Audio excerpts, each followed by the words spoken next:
करुणा सिंधु दीनबंधु जगत्पते गोपेश गोपिका कांत राधा कांत नमोस्तुते। तप्त कांचन गौरांगी राधे वृंदावनेश्वरी वृषभानुसुते देवी प्रणमामि हरिप्रिये। वाञ्छाकल्पतरुभ्यश्च कृपा सिन्धुभ्येव च पतितानां पावनेभ्यो वैष्णवेभ्यो नमो नमः। जय श्री कृष्ण चैतन्य प्रभु नित्यानंद श्री अद्वैत गदाधर श्रीवासादि गौरभक्तवृंद। हरे कृष्णा कृष्णा कृष्णा हरे हरे हरे राम राम राम हरे हरे। नमो विष्णुपादाय कृष्णपृष्ठाय भूतले श्रीमते भक्तिवेदांत स्वामी नामिने। नमस्ते सारस्वते गौरवाणी प्रचारिणे निर्विशेष शून्यवादी पाश्चात्य देशतारिणे।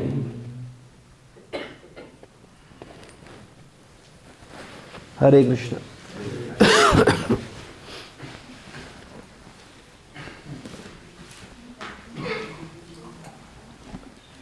तो कहाँ पर थे हम लोग? ये पहले से निकाल के रखा करो।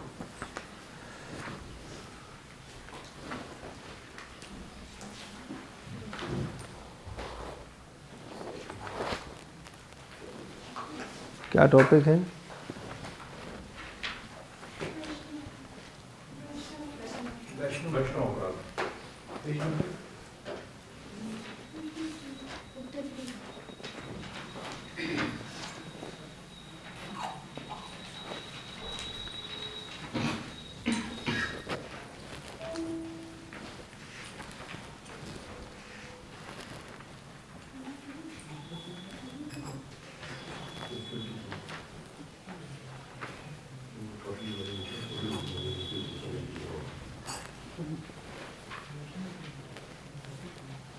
इसमें निकालो।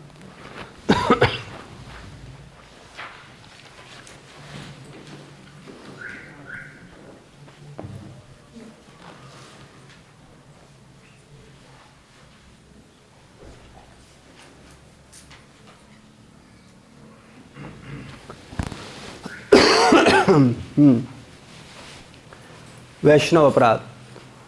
भक्त का अर्थ है उसे सभी परिस्थितियों को तथा भौतिक उतार चढ़ाव को सहन करना चाहिए।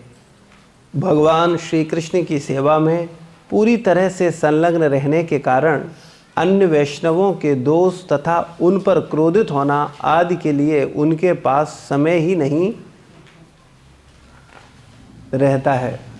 भक्त अर्थात अन्यों के प्रति अत्यंत सहानुभूति एवं करुणा करने वाला, इसीलिए किसी भी परिस्थिति में उसे एक सभ्य व्यक्ति के समान रहना चाहिए। शील प्रभुपाद। तो भक्त का क्या अर्थ है? भक्त को कैसा होना चाहिए? उसे सभी परिस्थितियों को, भौतिक उतार चढ़ावों को सहन करना चाहिए। वह भगवान श्री कृष्ण की सेवा में पूरी तरह संलग्न रहने के कारण अन्य वैष्णव के दोषों तथा उन पर क्रोधित होना आदि के लिए उसके पास समय नहीं होता। किसी के पास टाइम कहाँ है कि वो लोगों में दोष देखे, कमियां देखे, उन पर चर्चा करे। ये फालतू लोगों के काम हैं, उन लोगों के काम हैं जो भगवान की सेवा को प्राथमिकता नहीं देते। उनका एक ही काम होता है, वो कुछ कमी देखेंगे, फिर उसको उससे बोलेंगे, उसको इससे करेंगे। तो ऐसे फालतू लोगों से अपने को दूर रखना चाहिए। हमेशा हमको क्या करना चाहिए? जो भगवान की सेवा में संलग्न है वो निरंतर भगवान, उसके बाद टाइम कहाँ है? वो आपको फालतू की बात करते हुए नहीं दिखेगा। और जिस व्यक्ति के पास सेवा नहीं है या सेवा करनी नहीं है, उसे सेवा की कोई कमी नहीं है, लेकिन सेवा करने का भाव होना चाहिए। जब भाव होगा तो फिर उसको कर पाएगा। तो हमको क्रोध करना या दूसरे वैष्णवों में, भक्तों में दोष देखना, उसके लिए उसके पास समय नहीं रहता।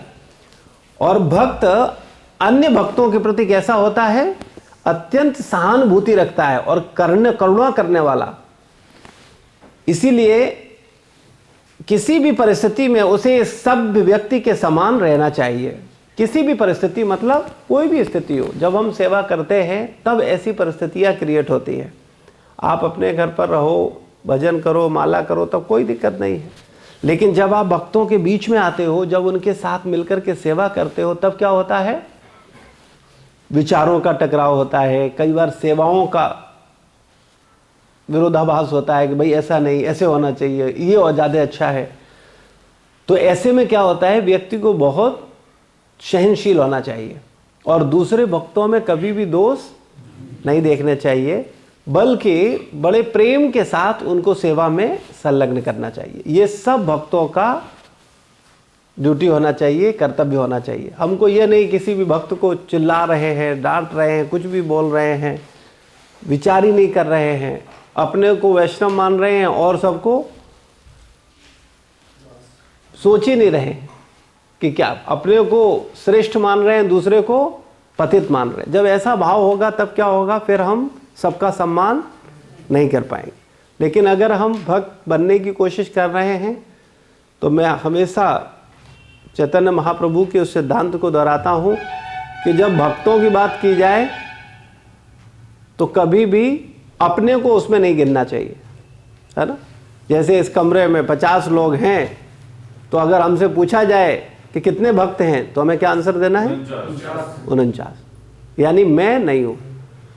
लेकिन इसको हम सैद्धांतिक रूप से बोल देते हैं, लेकिन ईमानदारी से स्वीकार नहीं करते। हम सबकी समस्या यह है कि हम अपने को तो वैष्णव मानते हैं, अपने को तो भक्त मानते हैं, लेकिन अन्यों को भक्त मानने के लिए हम तैयार नहीं है। अगर हमसे पूछा जाए कि आपको कोई अच्छा वैष्णव मिला, कोई अच्छा साधु मिला, कोई अच्छा संत मिला, तो हम लोग क्या बोलते हैं? आज तक कोई नहीं मिला, हमें खुद को छोड़ करके। अपने को तो हम अच्छा मानते हैं लेकिन अन्यों को नहीं। या फिर क्या करेंगे? पूरी दुनिया में सब गड़बड़ है। जैसे खास करके जब अपनी बात आती है तब हम लोग ऐसे ही बोलते हैं। क्या बोलेंगे? अरे सब निंदा करते हैं, तो सब करते हैं तो मैं करता हूं तो इसका मतलब कोई पाप नहीं है। सब अपराध करते हैं तो सब करते हैं, इसका मतलब क्या है कि मैं भी करूं तो क्या दिक्कत है। तो कभी भी हम लोगों को सबकी ओर ध्यान न देकर के केवल अपने आचरण पर ध्यान देना चाहिए कि हमारी मानसिकता क्या हो, हमारा भाव क्या हो, हमारा विचार क्या हो। भक्ति सिद्धांत सरस्वती प्रभुपाद कहा करते थे, जब कोई वैष्णव अपराध करता है और वैष्णव की वेशभूषा में रहते हैं तो वे केवल वैष्णव होने का अभिनय करते हैं। ठीक है ना। इसका मतलब क्या बोल रहे हैं भक्ति सिद्धांत सरस्वती महाराज? कितना स्ट्रेट फॉरवर्ड स्टेटमेंट है। क्या कह रहे हैं कि जब कोई वैष्णव की वेशभूषा में रहता है लेकिन वैष्णव अपराध करता है तो वो क्या है? इसका मतलब वो वैष्णव है नहीं। तो ये बात हमारे ऊपर पूर्ण रूप से लागू होती है कि नहीं होती? तो इस बात को हमें बड़ी गंभीरता के साथ समझना चाहिए। इसी को कपट बोलते हैं। हम जो नहीं है उसे दिखाने की कोशिश करते हैं। ठीक है, आज भक्तों के समाज में आप बोल देंगे, ठीक है ना, यहाँ बात होगी तो क्या क्या, अरे प्रभु जी कहाँ, हम वैष्णव नहीं, अरे कहाँ, क्योंकि जान रहे हैं सब फिलोसफी साथ सुने हैं। ठीक है, और जैसे ही थोड़ा जिसने नहीं सुना है, जो हमारे साथ में नहीं है और लोग हैं, उनके सामने जाकर के हम क्या बोलेंगे? कैसे कर रहे हो? ऐसे नहीं, ऐसे होना चाहिए। क्या कर, तुमको पता है? तो वहां पर हम अपने को महान सिद्ध करने का प्रयास करते हैं। लेकिन हम लोगों को हमेशा इस भावना में रहना चाहिए। इससे क्या होता है? प्रचार में बड़ी सुविधा होती है और लोग आपकी विनम्रता से, आपकी सरलता से, आपके सद्व्यवहार से, आपके प्रेम से जुड़ते हैं। कृपया इसे समझिए, जब आप लोग अन्यों को प्रेम दोगे, अपने को श्रेष्ठ नहीं मानोगे, अपने को महान नहीं मानोगे, तब क्या होगा? सबका प्यार मिलेगा। सब बदलना चाहेंगे, सब संभलना चाहेंगे। हाँ, अगर कोई अधिकार दे, जब आपका किसी से इतना प्रेम संबंध हो कि वो अधिकार दे रहा है कि नहीं, आप मुझे डांटिए, आप मुझे सुधारिए, मैं गलती कर रहा हूं उसको आप करेक्ट करिए, तब तक, जब तक वो आपको पूर्ण अधिकार नहीं दे रहा है, तब तक हमको ऐसा व्यवहार नहीं करना चाहिए। वरना क्या होगा, वो वैष्णव अपराध होगा। कोई कहता है कि आप मेरी केयर करो, आप मुझे डांटो, आप मुझे सुधारो, तो ठीक है, फिर आप फिर आप उसकी हेल्प करने के लिए उसको बड़ी विनम्रता के साथ बता सकते हो। जब कोई वैष्णव अपराध करता है, तब वह संपूर्ण धार्मिकता, ऐश्वर्य, यश तथा संतान से हीन हो जाता है। कितना हैवी स्टेटमेंट है। क्या कह रहे हैं? जब कोई वैष्णव अपराध करता है तो क्या नुकसान होता है? तब वह संपूर्ण धार्मिकता, हम धर्म का पालन करने आते हैं, हम धर्म पर चलने आते हैं, लेकिन अगर कोई वैष्णव अपराध करता है तो क्या होता है? संपूर्ण धार्मिकता, ऐश्वर्य, यश तथा संतान से हीन हो जाता है। तो हम लोगों को बहुत सावधान रहना चाहिए। भक्तों के प्रति अपराध के लिए कितने दृष्टांत दिए जाते हैं, लेकिन हम लोग फिर भी वैष्णव अपराधों को रोक पाते हैं। क्या आपने विचार किया ऐसा? कारण क्या है? हम क्यों वैष्णव अपराधों से नहीं बच पाते? मैं चाहूंगा इस पर थोड़ी प्रैक्टिकल चर्चा होनी चाहिए, किसी भक्त विशेष का नाम लिए बिना। क्यों हमसे गलतियां होती हैं? मैं अपनी बात करूं, हम लोग कई बार जब बात होगी ना तो क्या करेंगे? दूसरों की बात शुरू कर देंगे।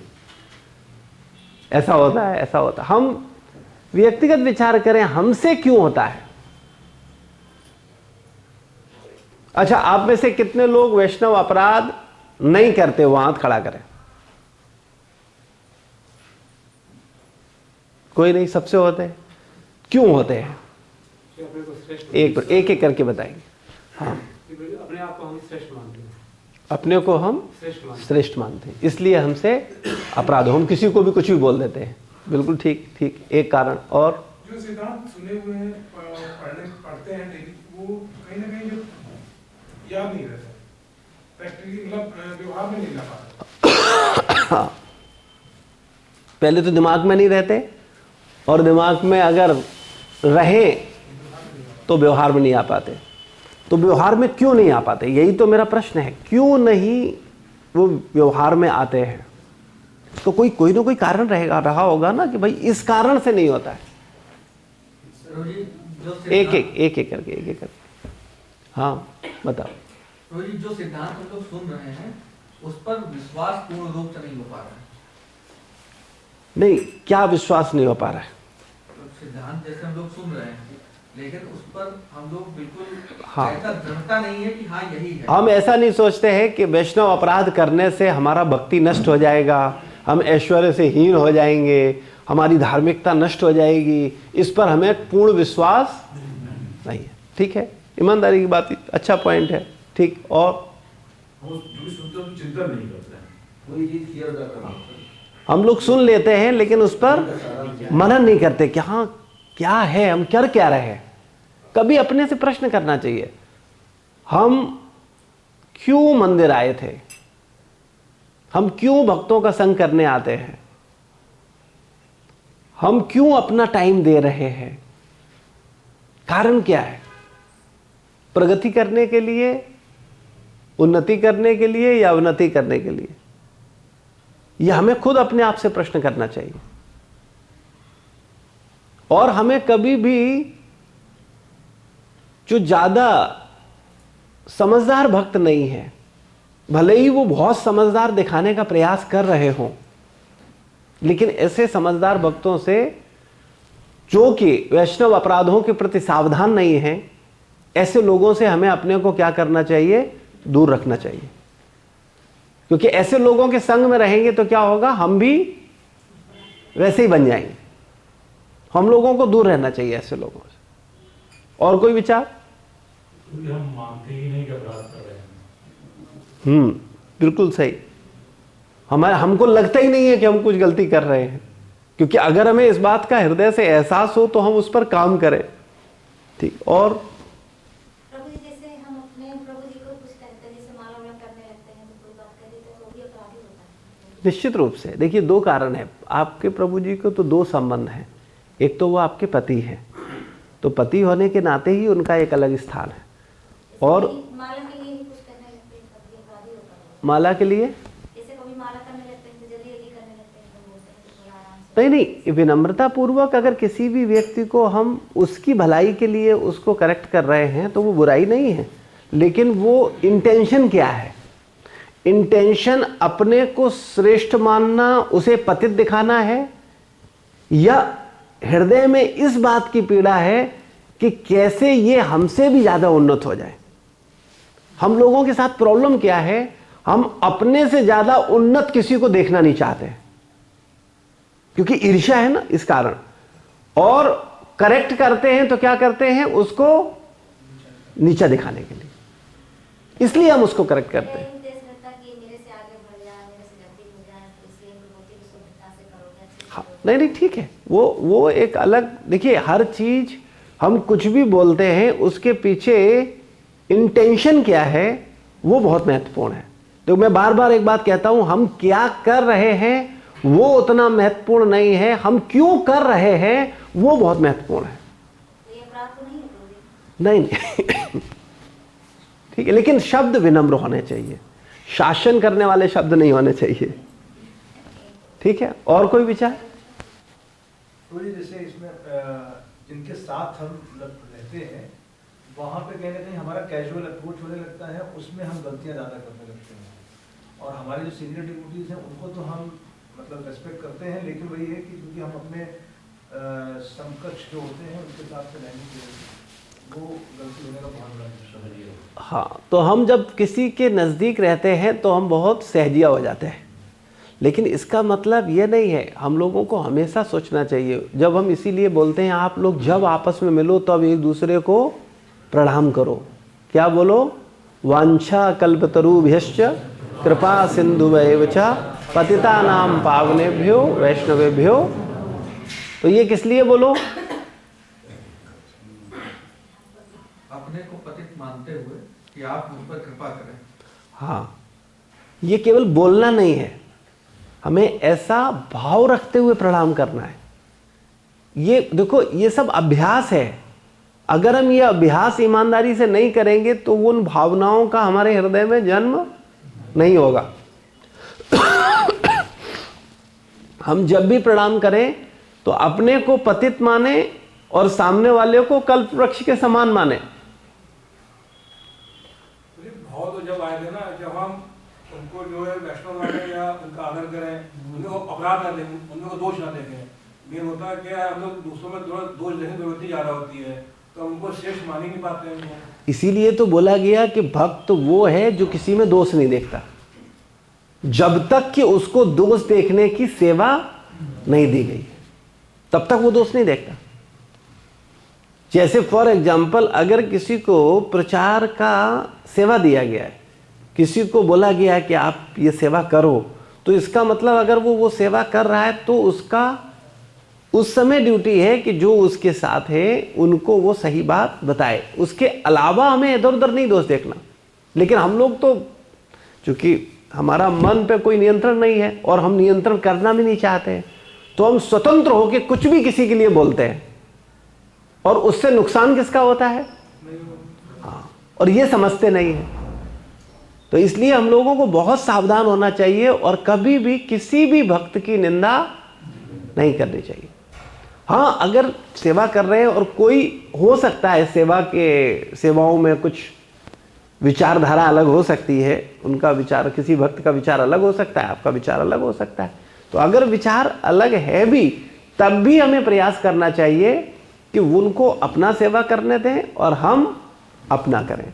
हमें किसी में दोष देखने से बचना चाहिए जितना हो सके। अगर नहीं बचेंगे तो हम अपनी मानसिकता पर कार्य नहीं कर पाएंगे। और कम से कम हम लोग गलती कहाँ करते हैं, जो बात अभी अमृत नाम प्रभु ने कही, जो हमसे दूर हैं, जो हमारे संग में नहीं है, उन्हें तो हम वैष्णव मान लेते हैं क्योंकि उनके विषय में हम कुछ जानते नहीं है, उनके साथ हम सेवा नहीं कर रहे, उनसे मिल नहीं रहे, तो उनको हम वैष्णव, क्योंकि उनके हम दोष देख नहीं रहे। और जब उनके साथ रहोगे तो उनके भी दोष देखोगे, उनके प्रति भी अपराध करोगे। तो इसलिए हम लोगों को बहुत सावधान, अगर आप अपनी मानसिकता को बदलना चाहते हैं, अगर हम अपनी मानसिकता को बदलना चाहते हैं, तो हमें सबसे अच्छा अभ्यास करना चाहिए। हम जिनके साथ सेवा कर रहे हैं, जिनके साथ सत्संग कर रहे हैं, जिनके साथ मिलकर के हम सेवाओं को पूरा कर रहे हैं, आपस के भक्तों के साथ हम वो व्यवहार करें,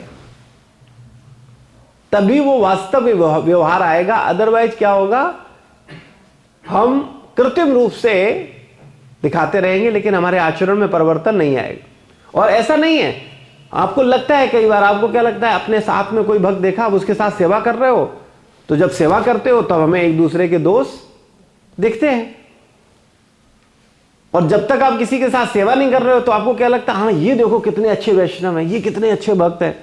फिर जब आप उनके साथ सेवा करने लगोगे जाके, तब उनको भी देखने लगेंगे।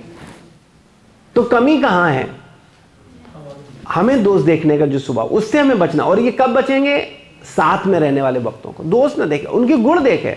अच्छा मुझे एक बात बताओ, क्या सब में दोषी दोष है, गुण नहीं है कोई?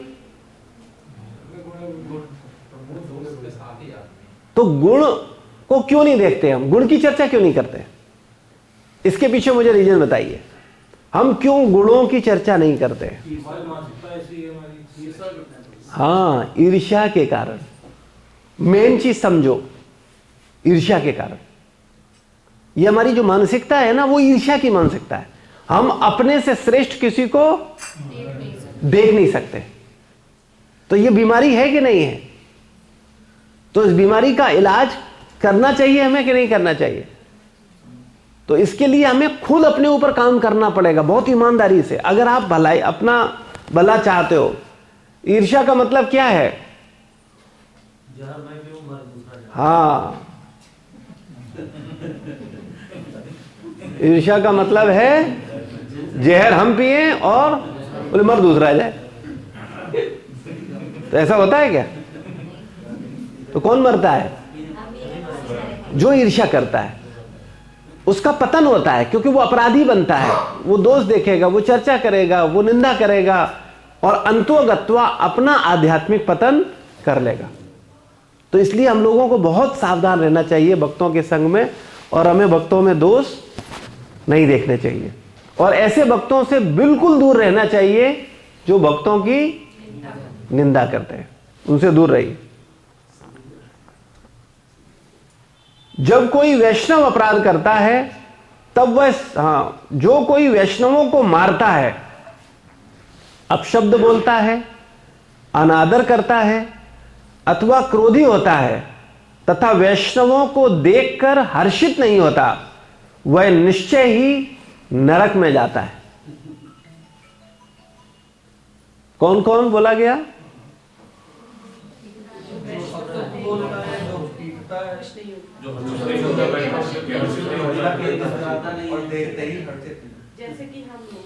तो बीमारी की शुरुआत कहां से होती है? मारने से होती है क्या? बीमारी की शुरुआत कहां से होती है? देख करके हर्षित ना होने से। सबसे पहले बीमारी वहीं से शुरू होती है, मारने वाली स्टेज अंत में आ जाती है। पहले हम लोग क्या करते हैं, देखते ही कहां से आ गया,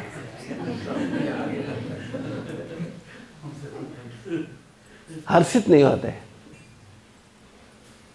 और हर्षित नहीं हो रहे, इसका मतलब है वो बीमारी धीरे धीरे बढ़ रही है। ऐसा आप में होता है, किसी भक्त को देख के ऐसा मन करता है ये कहां से आ गया?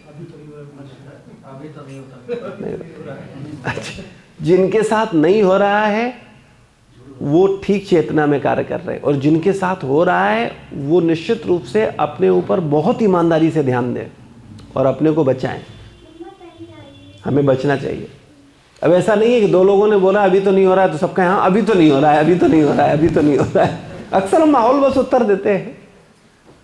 तो हम लोगों को कम से कम ईमानदार रहना चाहिए अपने प्रति। मैं बार बार कहता हूं, आप अपने प्रति ईमानदार। भाई मरोगे आप अलग, वो अलग मरेगा।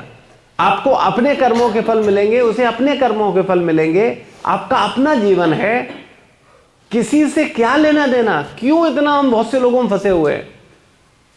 हम अपने ऊपर कार्य करें बस। तो जो व्यक्ति ऐसा करता है, अपशब्द बोलता है, अनादर करता है या क्रोधित होता है, वो कहां जाएगा? कुछ भक्त ऐसे हैं जो हमेशा क्रोधित होते रहते हैं भक्तों पे। तो अगर क्रोधित होंगे तो क्या होगा? हम कहां जाएंगे? नरक जाएंगे। तो हमें बहुत सावधान होकर के भक्तों के साथ व्यवहार करना चाहिए, है ना। इसके ढेरों उदाहरण है, ढेरों उदाहरण है।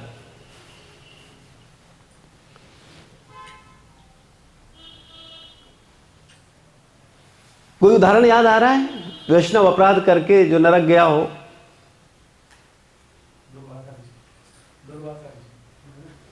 ठीक है। और नरकीय स्थिति, नरक का मतलब यही नहीं है कि नरक में ही जाकर के वो खोलते तेल में पड़े फिर हम कहें हाँ देखो नरक गया है। नरक जाने का मतलब है नारकीय मानसिकता का उत्पन्न हो जाना। जैसे दुर्वासा मुनि के पीछे चक्र भाग रहा है और दुर्वासा ऋषि भाग रहे हैं अपनी रक्षा के लिए, तो ये नारकीय स्थिति तो है। भयभीत होना, परेशान होना, चिंताग्रस्त होना। और कोई उदाहरण? प्रहलाद महाराज, प्रहलाद महाराज, प्रहलाद महाराज, ठीक। कौन सी कथा है प्रहलाद महाराज? वो प्रभु जी जब उन्होंने वैष्णव अपराध किया था तो उसके वजह से उनकी बुद्धि पर असर पड़ा था। हाँ, बुद्धि नष्ट हो गई थी। हाँ, वेरी गुड, ठीक है, आपको याद है। और दूसरा उदाहरण? जगाई मदाई अपराध किए थे किसके प्रति? नित्यानंद प्रभु के प्रति। और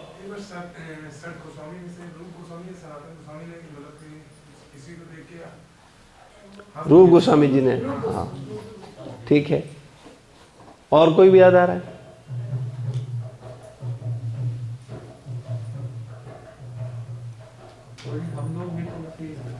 जय विजय, जय विजय से भी तो अपराध हुआ था। कहां थे वो? वैकुंठ में थे। और वहां से कहां आ गए? नरक में। और क्या बने? असुर।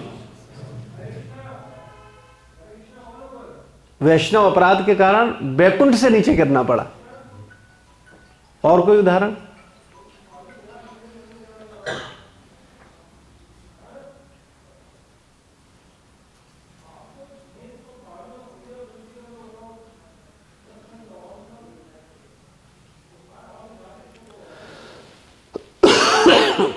शास्त्रों में हम विचार करेंगे, जब हम उस दृष्टिकोण से पढ़ेंगे, चिंतन करेंगे, तो बहुत सारे ऐसे उदाहरण मिलते हैं जिनसे हमें ये सीख मिलती है कि हमें कभी भी वैष्णव अपराध नहीं करना चाहिए। लेकिन हम लोग वैष्णवों के संग में रह करके वैष्णवों के प्रति अपराध करते हैं। देखो वैष्णव अपराध क्या होता है, बड़ा सावधान होकर समझो। मान लो आप वैष्णव किसे बोलते हैं? जो भगवान का नाम जप कर रहा है, भक्ति कर रहा है, सेवा कर रहा है, साधना कर रहा है, 16 माला 4 नियम कर रहा है ना? वैष्णव है कि नहीं है? मानते हैं आप उसे? कम से कम उसे वैष्णव मानते हैं कि नहीं मानते? जो 4 नियम 16 माला कर रहा है वो वैष्णव है कि नहीं है? भाई हो सकता है एक नाम लेने वाले को आप वैष्णव ना मानो, लेकिन कम से कम 16 माला 4 नियम करने वाले को तो वैष्णव मानोगे, है ना? तो अगर 16 माला 4 नियम कर रहा है कोई व्यक्ति, पालन कर रहा है, तो वो भगवान का भक्त है, तो हमें उसके प्रति अपराध करने चाहिए कि नहीं करने चाहिए? और अगर हम नहीं करेंगे, मानेंगे, तो क्या होगा? हाँ, वैष्णव अपराध हो जाएगा। तो हमें बहुत सावधान रहना चाहिए, बहुत सावधान रहना चाहिए। कभी भी भक्तों के प्रति अपराध से बचें। क्यों? इसको समझो। मान लो कोई भक्त अभी 16 माला नहीं कर रहा है, लेकिन वो आज के 5 साल बाद 16 माला कर रहा है, या भगवान का भक्त बन गया है, 4 नियम पालन कर गया है, और अपराध आपने तब किया था जब वो माला नहीं कर रहा, वो भक्त नहीं बना था, तो वो भी अपराध गिना जाएगा जो जब वो नहीं था तब जो आपने किया था। ठीक है ना?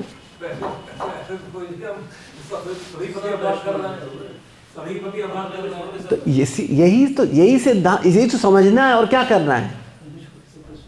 इसीलिए हमें बहुत सावधान रहना है कि किसी के प्रति भी हम आज करते हैं और कल वो भक्त बन जाएगा तो वो अपराध हमको लगेगा। तो इसलिए हम लोगों को बहुत सावधान रहना चाहिए, भक्तों के प्रति खास करके व्यवहार करने में बहुत सावधान। मैं हमेशा विचार करता हूं तो सोचता हूं कि क्या कारण हो सकता है कि हम इस जन्म में भगवत धाम न जा पाए।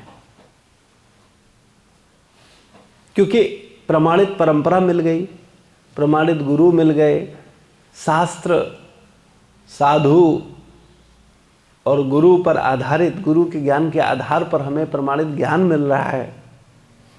सब कुछ मिलने के बाद भी अगर कोई अवरोध है तो वो वैष्णव अपराध ही है और कुछ नहीं है। अगर कोई 16 माला कर रहा है, 4 नियम कर रहा है, प्रमाणित परंपरा में दीक्षा लिया है, शिक्षा ले रहा है, आध्यात्मिक चेतना में प्रगति करने का प्रयास कर रहा है, लेकिन अपराधों के प्रति सावधान नहीं है, तो निश्चित रूप से वो भगवत धाम जाने का अधिकारी नहीं बन पाए और कोई नहीं रोक पाएगा और कोई कारण नहीं होगा। तो इसलिए हम लोगों को अगर कहीं भी हमारे मन में यह भाव है कि हमें इस जगत में नहीं रहना है, हमें भगवान के धाम जाना है, हमें भगवान के प्रेम को प्राप्त करना है, तो हमें वैष्णव अपराधों के प्रति बहुत सावधान रहना चाहिए। और वैष्णव अपराध को क्या बोला है चैतन्य महाप्रभु ने? हाथी माता अपराध। 2 अपराध हैं, एक हाथी माता अपराध और एक सिंह अपराध। हाथी माता अपराध का मतलब है जो वैष्णवों के प्रति अपराध किए जाते हैं उनको बोलते हैं हाथी माता अपराध, और जो गुरु के प्रति अपराध किए जाते हैं उनको क्या बोला गया? सिंह अपराध। जैसे हाथी क्या करता है, लताओं को उदाहरण देकर बताया गया, उजाड़ देता है। तो अगर उजड़ गया है तो संभावना है कि उसको फिर से सुधारा जा सके, लेकिन अगर सिंह अपराध करेंगे तो क्या होता है? हमारा चेतना नष्ट होता है। तो इसलिए हम लोगों को बहुत सावधान रहना चाहिए। कभी भी गुरु वर्ग के प्रति, वैष्णवों के प्रति अपराध करने से बहुत सावधान रहना चाहिए। अगर हमें अपनी सद्गति प्रिय है तो हम इतना ज्यादा ईर्ष्यालु हो जाते हैं कि वही स्थिति क्रिएट कर लेते हैं कि जहर हम पी लेते हैं और उसका दुख भी हम ही भोगते हैं, परिणाम भी भोगते हैं, और सोचते क्या है कि इसके लिए योजना बनाएंगे, ये इसको परेशान करेंगे, लेकिन अंतोगत्वा होते हम ही परेशान हैं। तो इसलिए हम लोगों को हमेशा सावधान रहना चाहिए वैष्णव अपराधों के प्रति। 4 प्रकार के वैष्णव अपराध। पहला, निम्न जाति के कारण वैष्णवों में दोष देखना। कोई व्यक्ति अगर निम्न जाति से है और अगर वो भगवान का भक्त बन गया है तो फिर हमें उसे निम्न जाति का नहीं देखना है, फिर हमें क्या देखना है? वो भगवान का भक्त है। भगवान का भक्त वैष्णव ब्राह्मणों से श्रेष्ठ है। ठीक है? ब्राह्मण का मतलब सतोगुणी अवस्था और वैष्णव का मतलब शुद्ध सतोगुणी अवस्था। लेकिन वास्तव में वैष्णव, और वास्तव में वैष्णव मतलब हमें छोड़ करके सब वैष्णव। ये विचारधारा बहुत इंपॉर्टेंट है। ये नहीं होगी तो हम लोग कभी भी किसी को सम्मान नहीं दे पाएंगे, किसी के आदर नहीं कर पाएंगे। दूसरा, उनकी पूर्व की गलतियों के बारे में अपशब्द बोलना, पहले की गलतियों के बारे में। अरे हमें पता ही ये कैसा था, अरे तुम इसको भक्त बता रहे हो, हमसे पूछो इसकी हिस्ट्री, आपसे कब मिला। 23-24 में ना, मैं इसको 10 साल से जानता हूं, ये क्या है मैं बहुत अच्छे से जानता हूं, ठीक है ना, ये कितना दुष्ट है। ठीक है, कोई व्यक्ति दुष्ट हो सकता है, लेकिन वो हमेशा दुष्ट रहेगा ऐसा है क्या? ढेरों उदाहरण है भक्तों का संग में आकर के, भगवान का ईमानदारी से भजन करके ढेरों ढेरों लोग पवित्र हुए हैं। लेकिन हम लोगों को बहुत सावधान रहना चाहिए। हम लोग क्या करते हैं, अपने को तो पवित्र मान लेते हैं। हाँ मैं तो पवित्र हो गया हूं, मैं 2016 में आया था, तो अभी कितना साल हो गया? 8 साल। तो 8 साल में मैं पवित्र हो गया हूं, ठीक। और दूसरा कोई भी व्यक्ति पवित्र नहीं हुआ है। हमेशा हम अपने को माफ करते हैं, 1000 गलतियों को माफ करते हैं, लेकिन दूसरों की एक गलती को भी माफ करने में हमें बड़ी मुश्किल होती है। तो इससे हमें बहुत सावधान रहना चाहिए। अनजाने में हुई गलतियों के कारण उन्हें टोकना, आप समझो कितना बारीकी से चर्चा है। अगर आप इसको गंभीरता से लो तो क्या है, अनजाने में किसी भक्त से कोई अनजाने में गलती हो गई, अब उसको पॉइंट आउट कर रहे हो बार बार, हे क्या कर, तुम क्या कर दिया, तो क्या कर रहे थे। ये क्या है, देखो सिद्धांत समझना बड़ा क्लियर, पर कंफ्यूज मत होना। एक वैष्णव दूसरे वैष्णव में गलती न देखे, लेकिन अगर कोई गुरु की भूमिका में है तो उसे गलती देखनी है और गलतियों को टोकना है और उसको सुधारना भी है। तो कई बार लोग क्या बोलते हैं, अरे ये वैष्णव अपराध हो जाएगा इसका गलती बताएंगे तो। अगर पिता अपने पुत्र में दोष नहीं देखेगा, उसको करेक्ट नहीं करेगा, तो उसका भविष्य कैसा होगा। ऐसे ही अगर शिष्य में गुरु दोष नहीं देखेगा और उसको नहीं टोकेगा, नहीं सुधारेगा, तो उसका जीवन कैसा होगा। तो वो उसकी सेवा है। हमें ये नहीं बोलना चाहिए कि अरे देखो वैष्णव अपराध की शिक्षा दे रहे हैं और देखो खुद दोष देख रहे हैं। कई बार लोग ऐसा बोलते हैं, उनकी इतनी समझ ही नहीं होती। कई बार लोग बोलते हैं देखो तृणादपि सुनिचैन का शिक्षा दिया जाता है और पालन करते नहीं, ठीक है ना। तो शिक्षा कहां है, कहां किसको कहां कैसे पालन करना है, ये हमें समझना बहुत आवश्यक है।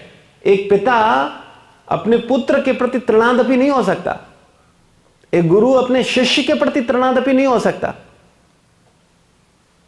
तो ये बात हमें बिल्कुल क्लियर समझनी चाहिए, कहां तृणादपि है और कहां तृणादपि नहीं है, कहां होना है और कहां नहीं होना है, ठीक है।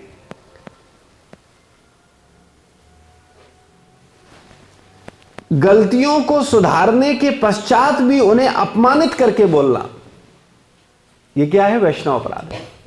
मान लो किसी व्यक्ति से गलती बन गई और उसने गलती सुधार ली, लेकिन फिर भी उसकी वही गलती को पॉइंट आउट करके उसको नीचा दिखाना, तो ये क्या है, वैष्णव अपराध।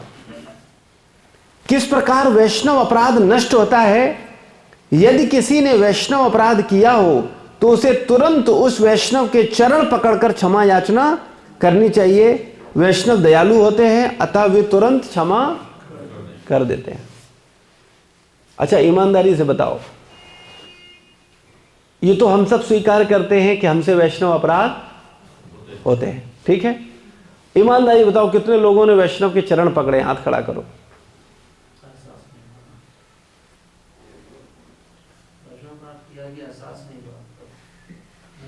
कभी होता भी है तो मुंह से बोल के क्षमा मांगते हैं, चरण नहीं पकड़ते। तो इसका मतलब है अंदर से हमारे अंदर वो क्षमा का भाव होता ही नहीं है। हम तो बस अपनी ईगो में बोल देते हैं। तो इससे ही हमें ये समझना चाहिए वास्तविकता में हम भक्ति को कितनी गंभीरता से ले रहे हैं। क्या हुआ? ये आपने तरीका निकाला है।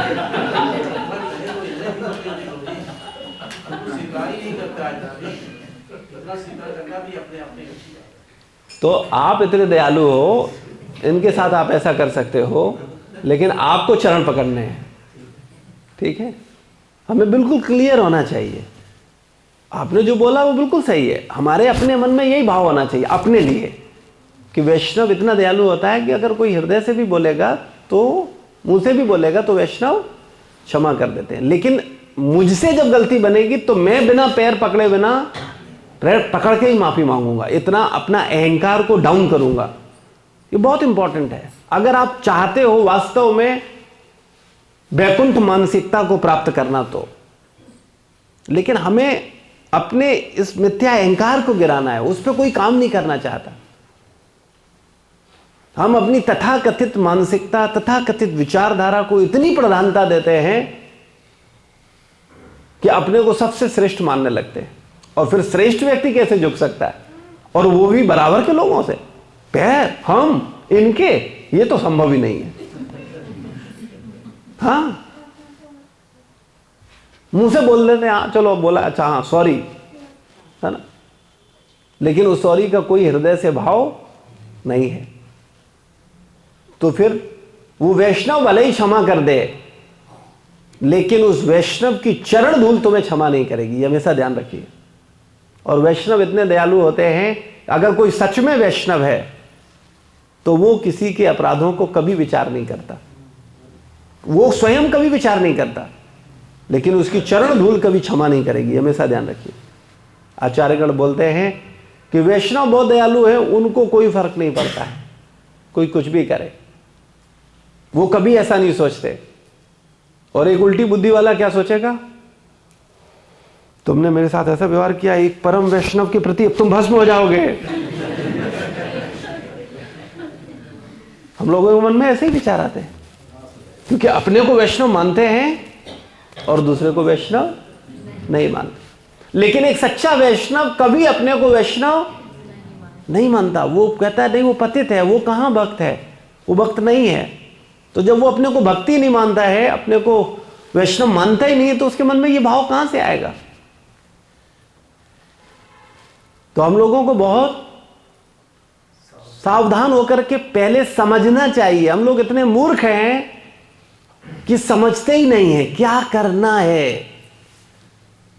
क्या भाव होना चाहिए, विचार ही नहीं करते हैं।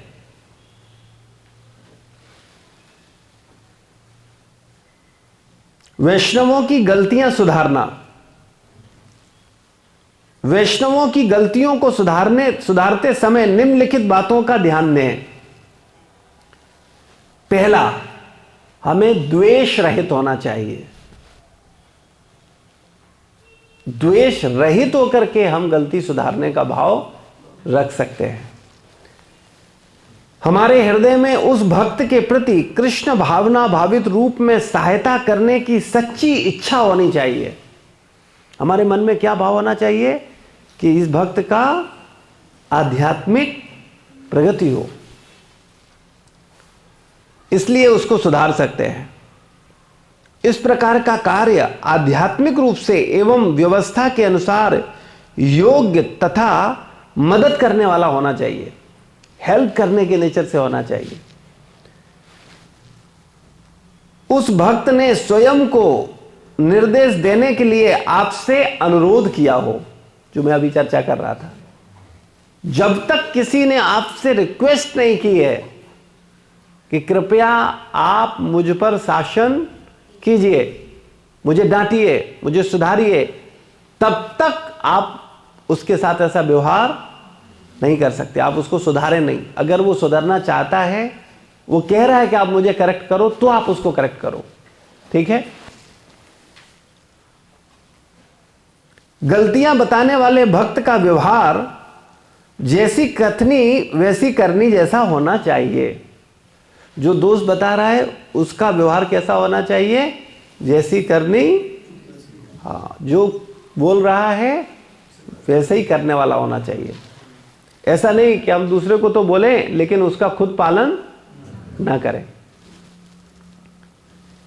किसी को उसकी गलतियां बताने की विधि, कैसे किसी को उसकी गलतियां बताई जाए, क्या तरीका है? ठीक है, स्वयं के उदाहरण अथवा संग देकर गलतियां सुधारने के लिए कहना, यह एक तरीका होता है। हाँ प्रभु, मुझसे ऐसी गलती होती थी, मैं ऐसी गलतियां कर जाता था, फिर मैंने ऐसे करके इस पे काम किया और इसको ऐसे ठीक किया, आप भी ऐसा कर सकते हैं। तो ये बात कहने का अपना एक तरीका होता है। इससे क्या सीखने को मिलता है कि आप उसको कंट्रोलिंग मानसिकता के अनुसार नहीं बता रहे हो, बल्कि सेवा भावना के आधार पर बता रहे हो कि मैं भी प्रभु ऐसी गलती करता था, मुझसे भी ऐसी भूल हो जाती थी, लेकिन फिर मैंने विचार किया कि मुझे दोष नहीं देखने चाहिए और फिर मैंने इस पर काम किया और ऐसे करके मैंने इसको ठीक किया। ठीक है, और संग देकर के, यानी उसका साथ रह करके उसको केयर करते हुए उसकी गलतियों को सुधारने का प्रयास कर सकते हैं प्रेम के साथ। वरिष्ठ एवं उन्नत भक्त के पास जाने के लिए कहना, है ना, कि नहीं नहीं आप गलती कर रहे हो, आपको ज़रूरत है किसी वरिष्ठ भक्त की शरण में जाकर के प्रॉपर रूप से समझो। आप अपने काउंसलर के पास जाओ और उनसे मिलो, वो आपको मदद करेंगे। आप यहाँ जाने अनजाने में आपसे गलती बन रही है ना।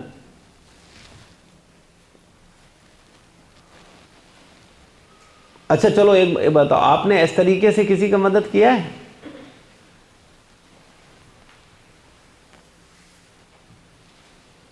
जैसे कोई बात बोले, आओ सारा ऑपरेशन हम ही कर देंगे, बोले आओ तो मेरे पास आओ तो सही, बोले चिंता करने जो कोई वरिष्ठ वरिष्ठ कुछ नहीं, बोले आओ हम ठीक करते हैं। ऐसा यही सब अपराध के कारण होते हैं। कनिष्ठ भक्त स्वयं गलतियां बताने का प्रयत्न न करे, अपितु वरिष्ठ भक्त की मदद से यह कार्य करे। मान लो किसी भक्त में कोई कमी दिख रही है आपस में, तो हमें ऐसा नहीं करना चाहिए कि हम उसको जाकर के सीधा बोलें, बल्कि तरीका क्या है, किसी वरिष्ठ भक्त से डिस्कस कर सकते हैं, उसके भले के भाव से, उसे नीचा दिखाने के भाव से नहीं, और उसकी मदद कर सकते हैं। उसको बोल सकते हैं कि नहीं, इन प्रभु में या इस भक्त में ये थोड़ी सी गलती है, अगर आप इनको थोड़ा ऐसा समझाएंगे तो ये निश्चित रूप से बदल जाएंगे। तो ऐसा करके उसे किसी वरिष्ठ भक्त के पास ले जाना और वो उनको समझाएं। ठीक है, ये एक तरीका है। कनिष्ठ भक्त स्वयं गलतियां बताने का प्रयत्न न करे, अपितु वरिष्ठ भक्त की मदद से यह कार्य करे। और क्या तरीका है? किसी प्रामाणिक भक्त की गलती सुधारने के लिए कठोर शब्दों का प्रयोग न करे और न ही उन्हें कठोर दंड दे। हमें भक्तों के हृदय को सुधारना है, उसे त्यागना नहीं है। ये बहुत महत्वपूर्ण है।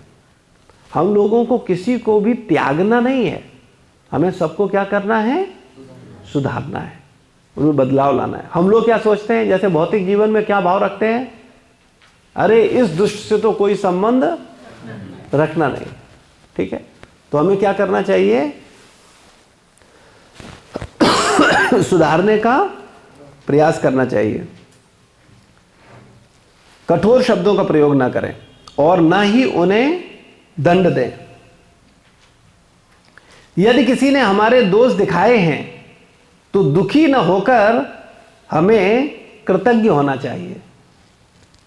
सही गलतियां स्पष्ट रूप से निकलने के बाद भी विपरीत आचरण अहंकार का लक्षण है। तो हम लोगों को वास्तविकता में कोई अगर मेरी कमी बताता है तो हमें क्या होना चाहिए? कृतज्ञ होना चाहिए, प्रसन्न होना चाहिए। ऐसा होता है?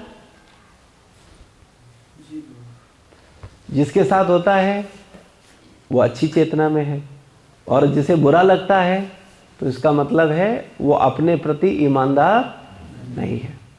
देखो एक बात को समझो, कभी भी हम अपने दोस्त देख पाते हैं? बताओ आप सब, ईमानदारी बताओ, हमें दिखते हैं अपने दोस्त? नहीं।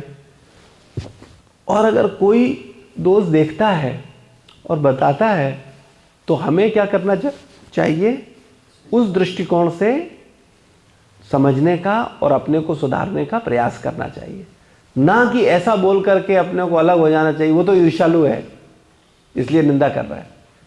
अगर कोई बात आ रही है तो हमें उस पर विचार करें, क्या हो सकता है, क्या ऐसी गलती है तो नहीं कि हमसे जाने अनजाने में बन तो नहीं रही है, तो हम उसको सुधार सकते हैं।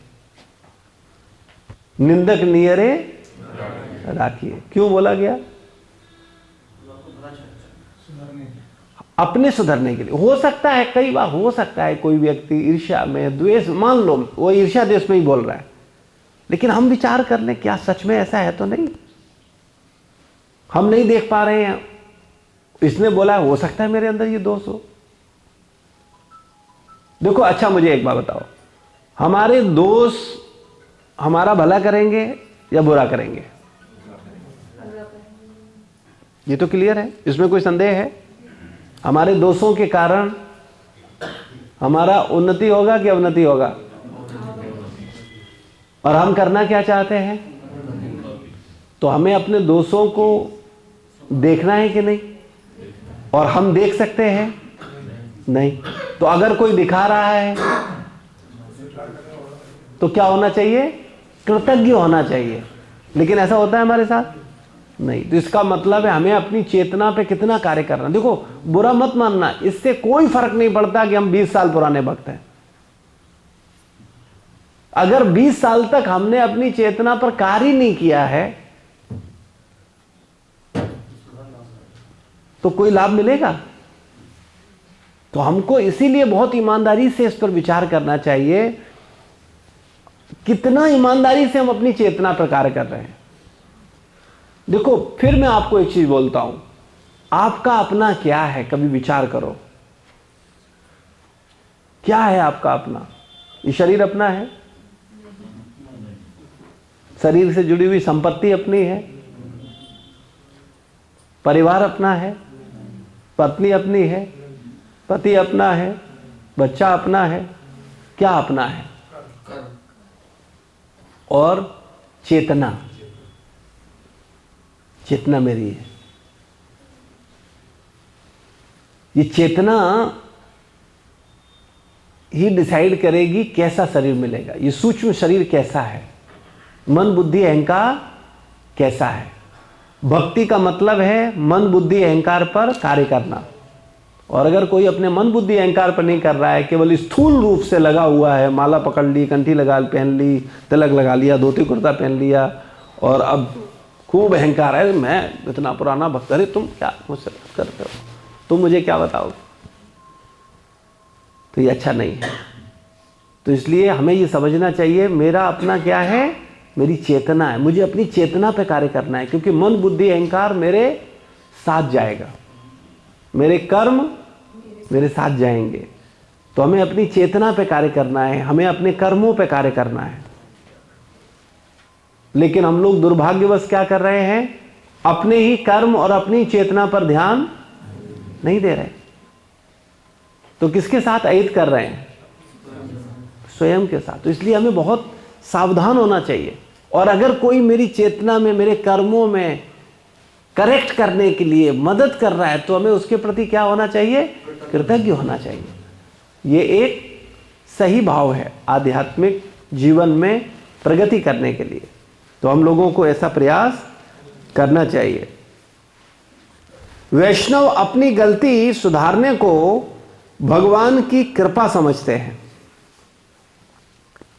वैष्णव क्या सोचते हैं? भगवान की कृपा हुई जिसके कारण हम अपनी गलती या अपने को सुधार पा रहे हैं। एक भक्त का ऐसा दृष्टिकोण होता है, वो अपने दोषों को सही करने के लिए घंटों बहस नहीं करता है। आज के समय में ऐसा होता है, आप कभी भी महसूस करना, सामने लोग गलती करते रहेंगे और आप उनको बताने की कोशिश करो तो वो सुनेंगे नहीं, 1000 तर्क देंगे और घंटों बहस करेंगे। महसूस किया है आप लोगों ने? ऐसा कौन करता है? वो मूर्ख कौन है? हाँ, बस पहले यही बोला करो। यही तो गलती कर देते हैं। वो मैं नहीं आता दिमाग में, तुरंत भक्त घूमने लगते हो, वो बिल्कुल ऐसा ही है, वो वाला बिल्कुल, वो भक्त, वो उसका चेहरा आ जाता है आंखों के सामने, वो भक्त, वो बिल्कुल यही है। कौन है ऐसा? मैं। तो मुझे किस पे काम करना है? अपने ऊपर बस। और जो करेगा वो लाभान्वित होगा, जो नहीं करेगा वो अपना अहित करेगा। श्रील प्रभुपाद की जय, गुरु महाराज की जय, समस्त भक्त वृंद की। कोई प्रश्न है, कोई जिज्ञासा है? जी। तो जी मेरे बेटे माधव का जन्मदिन है, तो मैं आपका माता पिता आशीर्वाद लेने आए हैं। अच्छा। माधव आया